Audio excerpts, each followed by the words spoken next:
سلام علیکم مخلصان عزیز، سلام علیکم تماشابینان گرامی. من исмоилчон исмоилов یک سرود تیار کرده ایستادم. سرودی شادروان مبارک شو است. کمتر رقصی کرده ایم. به نزدیکی با طور امپتریاش میبراید برای همه شمایان. اصابین سلام خود را به غریبان میرسونم. غریبان در دل چه آرزوی هوسایی که دارید همه جمعه عمل گردد، تیزتر به نزد پدر و مادر خویش برگردید. MC شالا تیتوژه سرودی من برای همه شمایان. از دل من رفته بیرون به خدا،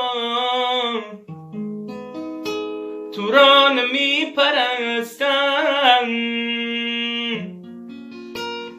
قلب مرا رموده ای خام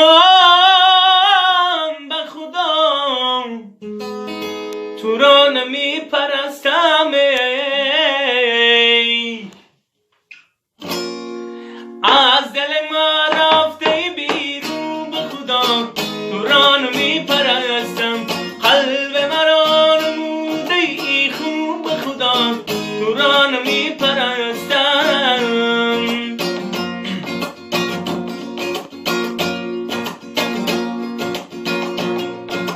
این شب چو زیبا شده لایق دلا شده، دلم را بردی، دلم را بردی.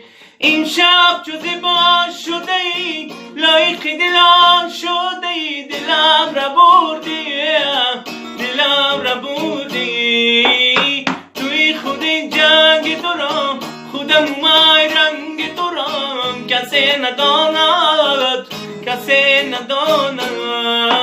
از دل ما رفته بیرون به خدا، تو را نمی پرستم، قلب مرا نموده ای خون به خدا، تو را نمی پرستم.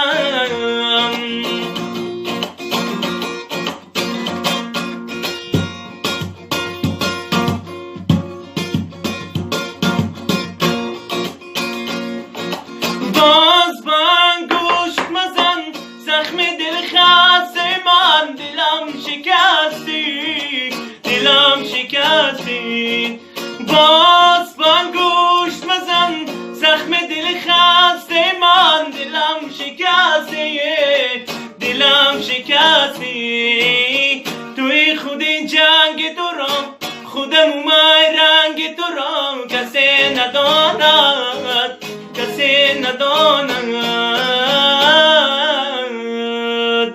از دل ما رفته بیرون به خدا، تو را نمی پرستم، قلب مرا رموده ای خون به خدا، تو را نمی پرستم.